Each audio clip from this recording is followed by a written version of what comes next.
ओम नमो नारायण। जय श्री राम, जय माता जी, जय भोलेनाथ। आज मैं एक अलग प्रकार से बात करने आया हूँ।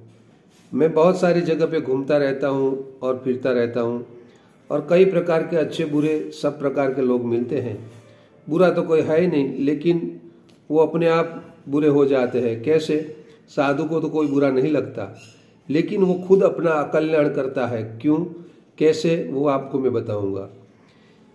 वैसे जो साधु होते हैं वो हमारी सनातन धर्म की परंपरा के अनुसार दीक्षा पाके होते हैं। कोई हरिद्वार या तो काशी या और अलग बहुत सारी जगह है। कोई हमारी जो संत परंपरा है वो शिष्य और गुरु की परंपरा है, इन हिसाब से भी साधु संत होते हैं।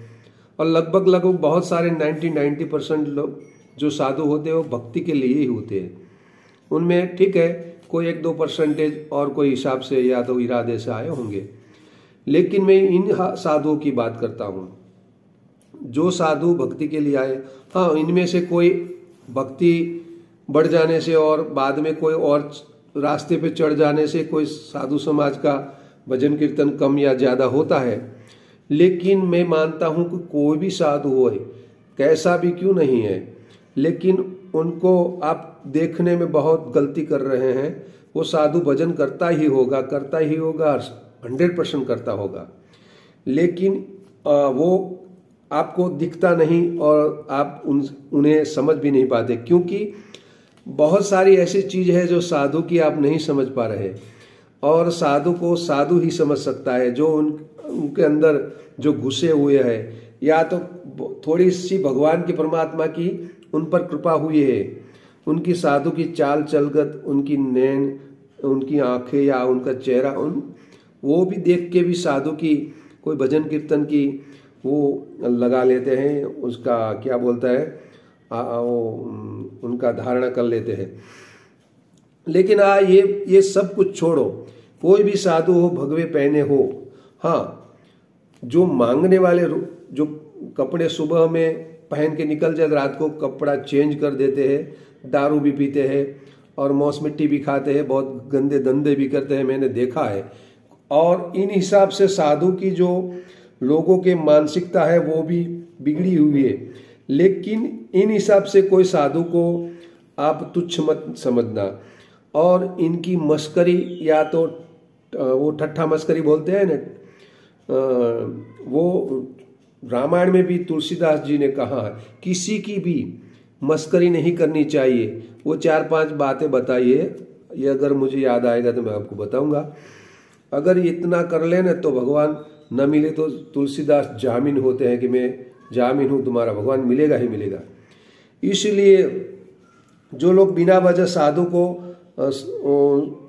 मस्करी तो करते हैं, लेकिन साथ साथ में ऐसे वे मसरा करके सलाह सूचन भी करते हैं, बापू ऐसा करो, वो ऐसा करो। अरे भाई, साधु क्यों हुआ है? वो साधु ऐसे वैसे नहीं होते। जो साधु होते हैं उनको सब मालूम होता है, तो इनको कुछ कहने का और क्या कुछ बताने की जरूरत नहीं है। लेकिन फिर भी लोग उनको बताते, पहले आप भगवे तो पहन लो और बाद में बोलो कैसा होता है साधु, क्या तकलीफ भुगतते हैं, कैसे रहते हैं, वो तो देखो, एक बार घर से तो बाहर निकलो। तो मैंने 2-3 जगह ऐसा देखा, इसलिए मैंने सोचा कि एक उन पर एक दोहरा हो जावे। तो मैं लिखता हूँ, माया मा फसायो मूर्खो। मैं मूर्ख इसलिए कहता हूँ क्योंकि वो अकल्याण अपना करता है और बिना वजह, बिना कारण, क्योंकि कुछ कारण तो होना चाहिए। ऐसे ही बैठे कोई साधु निकले तो उनकी मस्करी करने, मेरे जीवन में बहुत ऐसा मैं संसारी था ना, जो गृहस्थ आश्रम में, तब भी मेरे घर पे लोग बोलते थे, कोई साधु आके बोले अरे भैया बताओ और कोई आश्रम कहाँ है, तो लोग बोलते थे हंसते हंसते, इधर जाओ वो आश्रम है।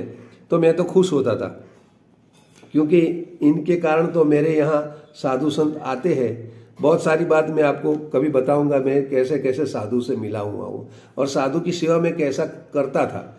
मेरी सेवा मैं अपने आप बताऊं ठीक नहीं है, फिर भी बताऊंगा क्योंकि लोगों को मालूम पड़े। ये मेरा वीडियो बनाना और कोई मकसद नहीं है, लोगों को जगाना है और अकारण ही अपना कल्याण मत करे, ये हिसाब है मेरा। तो आप साधु को कुछ भी ना दो, आप साधु को उसको राम राम भी मत करो, चलो भाई उससे आप कोई नाता न रख लो, लेकिन कभी भी किसी प्रकार के साधु की मस्करी मत करना, क्योंकि इनसे आपका अकल्याण ही है। अगर साधु ऐसा आ जावे और देने वाला होता है साधु, तो साधु को लेने वाला नहीं होता, और साधु आनंद और खुश हो जाते हैं तो न आपको कल्पना नहीं क्या क्या दे के जाते हो साधु। ऐसे साधु पड़े हैं, आपको दिखता है बंगले में रहते हैं, गाड़ी लेके घूमते हैं, अरे कुछ भी करते हैं, लेकिन इनके अंदर जो भक्ति पड़ी है वो आप जानते ही नहीं। वो कब जागते हैं, क्या करते हैं, आप कैसी बात करते हैं, वो कहाँ तक पहुँचे हुए, बात को मैं क्या बताऊँ, बताता रहूँगा कभी कभी।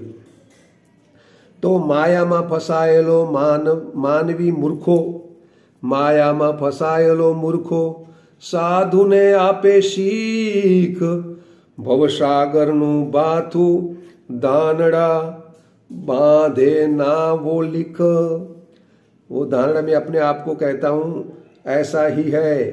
अगर कोई ऐसा मूर्ख आत्मा जो साधु को बिना वजह, और मेरे गांव में देखा हूं बहुत सारे साधु का बेचारा का, मुझे वो बिना वजह उसको परेशान करते हैं, आपका है, आप कहाँ से लेके आए, आपका आश्रम है, अरे भाई उन्होंने बनाया है तो आप बैठे हैं, वरना पहले ऐसी जमीन पड़ी ही थी। बहुत सारी जगह ऐसा है, तो मैं देखता हूं तो ऐसे 5-10 तो आ ही जाते। कोई भी पिक्चर, हिंदी पिक्चर देखो, गुजराती पिक्चर देखो, चाहे नरसिंह मेहता देखो, मीराबाई देखो, इनके पीछे 5-10 तो पड़े ही होते हैं। अरे भाई क्यों अपना कल्याण क्यों ऐसे ही करते हो, जरा समझो।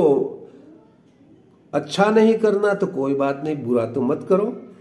इसलिए ये भवसागर नु बाथू दानड़ा बांधे ना वो लिख, वो कभी भी एक भी पुण्य नहीं कर सकता जो साधु का अपमान करता है, जो साधु के पीछे पड़ जाता है, या तो साधु को गालियां देता है, या तो उनको तुच्छ समझते हैं। कम से कम उनके भगवे कपड़े हैं, उनकी तो मर्यादा रखनी ही होगी। हमें तो कोई परवाह नहीं, हमें तो ऐसा कोई मिलता नहीं, अभी तक तो नहीं मिला। हाँ, वो स्वामीनारायण वाले थोड़े बहुत कुछ लिखते हैं, बाबा ढोंगी है, दूता है, मुझे आनंद आता है। आप और कुछ इनमें तो हमारी परीक्षा है ना, हमारी परीक्षा है। आप दो, गाली दो, कुछ भी दे दो, हमें कोई फर्क नहीं पड़ता। क्यों नहीं पड़ता? क्योंकि मैं जानता हूं वो भी नहीं रहने वाला, मैं भी नहीं रहने वाला।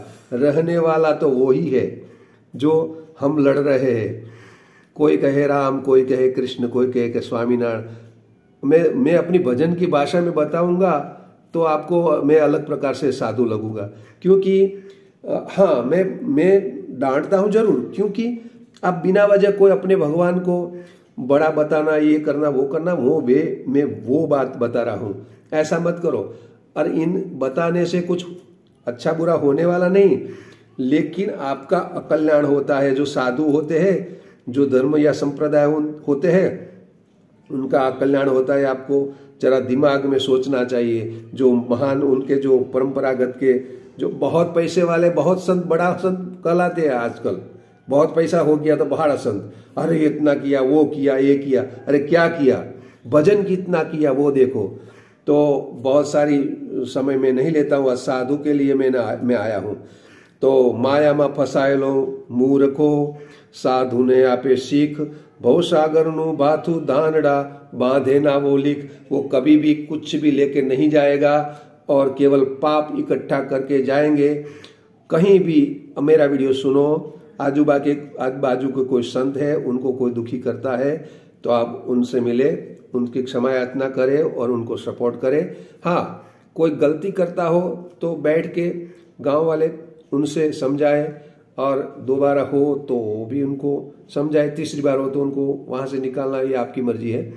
लेकिन जब तक बिना वजह अपने स्वार्थ के लिए, मैंने देखा है कहीं ऐसा लोग होते जो अपने स्वार्थ के लिए साधु को बिना वजह तकलीफ में करते हैं, तो ऐसा नहीं करना चाहिए। और उनको सलाह तो मत देना, ये कुछ भी करो, नंगा होके बैठा हो तो दिगंबर होता है, वो बैठा, उनकी सत्ता है, वो बैठ सकता है।